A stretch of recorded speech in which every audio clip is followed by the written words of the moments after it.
My dear students and welcome to the Nancy classes. इस video में हम question number 11 solve करने जा रहे हैं।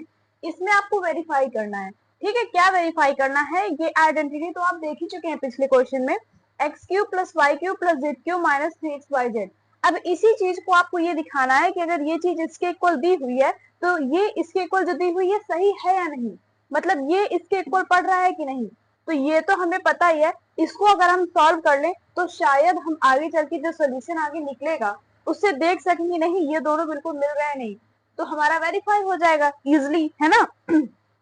तो सबसे पहले मैं आपको ये बता दूं, ये जो आइडेंटिटी हम पढ़ रखे हैं पिछली बार क्या है, x cube plus y cube plus z cube minus 3xyz। ये आपके किसके इक्वल होती है?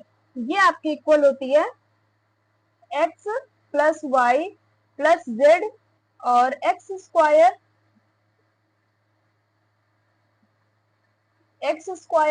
Plus y square plus z square minus x y minus y z and minus z x. ये आइडेंटिटी आपकी इस चीज के इक्वल होती है। तो अगर ये चीज सॉल्व करने के बाद या तो आपकी डायरेक्ट यही आ जाए या तो ये चीज सॉल्व करने के बाद ये आ जाए, तो दोनों तो इक्वल ही है ना। अब इन दोनों एक ही है, समझो दोनों में कोई फर्क नहीं है। इसको सॉल्व करोगे तो ये आ जाएगा, इसको ओपन करोगे तो ये आ जाएगा, बात दोनों में एक ही है।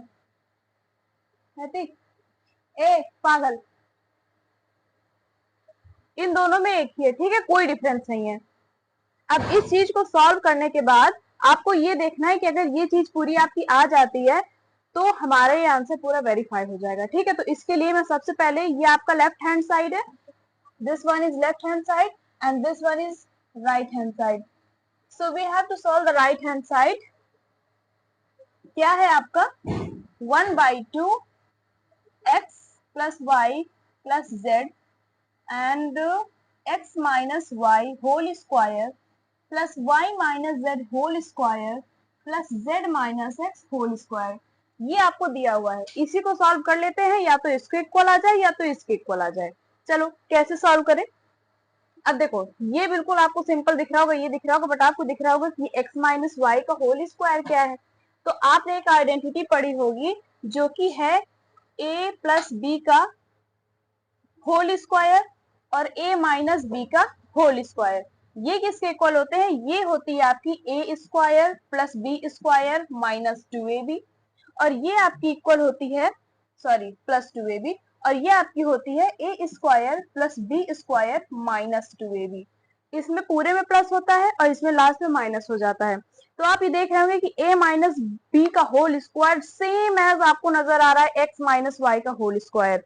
a को x मान लो, b को y मान लो, और सब तो बिल्कुल सेम ही है, बीच में माइनस यहाँ भी है, यहाँ भी है, वहां पे स्क्वायर है, यहाँ पे स्क्वायर है, मतलब इस आइडेंटिटी को हम उस पर अप्लाई कर सकते हैं ना। चलो भाई अप्लाई करते हैं, इस आइडेंटिटी को अप्लाई करते हैं। ठीक है, इधर लिख देती हूँ a माइनस बी का whole square, a square plus b square minus 2ab। ये है आपकी आइडेंटिटी जो वहां पे अप्लाई हो रही है। ठीक है, तो राइट हैंड साइड सॉल्व करते हैं। 1/2 के नीचे 1/2 xyz को एज वेल एज वैसे ही लिख दीजिए। उसके बाद अब आते हैं अपने x माइनस वाई के होल स्क्वायर में।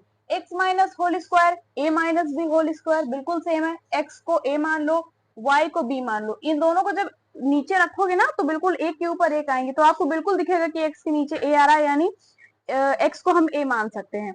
तो बिल्कुल जैसे हमने a माइनस बी को ओपन करके ये लिखा है, वैसे ही x माइनस वाई का होल स्क्वायर ओपन करके ये लिख दो। देखो पहले a स्क्वायर आ रहा है, यानी यहाँ पे a हमारा x के इक्वल है, यानी ये x स्क्वायर हो जाएगा, y स्क्वायर माइनस 2xy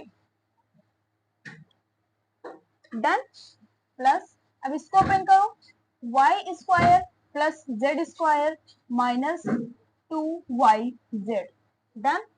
इसको ओपन करो, z square plus x square minus 2zx हो गया। आपने इन तीनों को ओपन कर लिया, बस अब कुछ नहीं करना। 1/2 के नीचे 1/2 x plus y plus z, इतना हुआ। अब आपको क्या करना है, इन सब के ब्रैकेट हटा देने हैं। कैसे?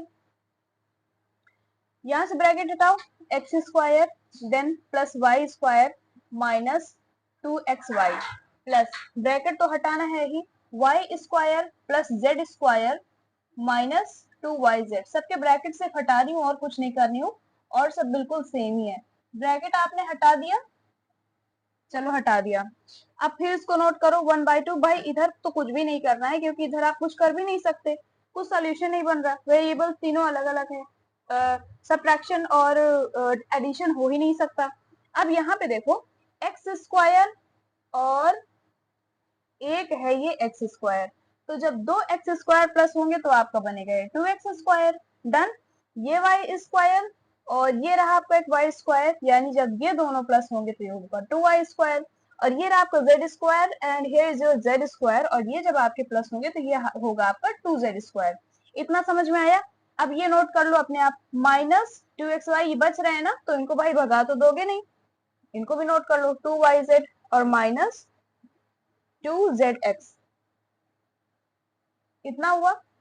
अब आप यहाँ पे देखें कि आपके हर एक जो एक्सप्रेशन लिखा हुआ है, हर एक चीज में आपका 2 जरूर आ रहा है, तो आप हर चीज से 2 निकाल सकते हैं ना, एक्सट्रैक्ट कर सकते हैं। तो 1/2 x plus y plus z, इसमें से आप निकाल लीजिए 2, और इसको, और मतलब हर चीज से 2 निकाल के सिर्फ जो जो बच रहा है वो लिख दो, x square plus y square plus z square minus x y minus y z minus z x. कितना क्लियर हो गया? अब यहाँ पे देख रहे हो ये डिवाइड में है और ये मल्टीप्लाई में है, और जब दो नंबर डिवाइड मल्टीप्लाई में होते हैं तो आराम से कट जाते हैं, इनको काट दो। अब जब 1 का एक्स वाई जेड से पूरे से मल्टीप्लाई होगा तो बेटा आपका ये एक्स वाई जेड ही आ जाएगा, और उसके बाद देखो ये आपका क्या आ जाएगा, अब जो बचा है, अब ये सॉल्व तो फर्दर सॉल्व नहीं हो सकता, x square plus y square plus z square minus x y minus y z minus z x. And you can see here right now कि मैंने आपको बताया था कि ये आइडेंटिटी हमारी इस चीज के इक्वल होती है, और यही बिल्कुल सेम चीज आपकी यहाँ पे आ चुकी है, x plus y plus z, x plus y plus z, और इसको पूरा देखो और इसको पूरा देखो, सेम आ चुकी ना। और ये चीज आपकी जस्ट इसके इक्वल है, तो आप चाहे ये ले आए चाहे ये ले आए, सॉल्व तो आपका हो ही गया है। अब आपका ये आ गया है, ये चीज आपके इसके इक्वल होती है, तो बस इसके इक्वल लिख दो, x cube plus y cube plus z cube minus 3xyz. So you can see here that your LHS is just equal to RHS and it is verified. Done. So this is your question beta, and keep learning. Thank you so much.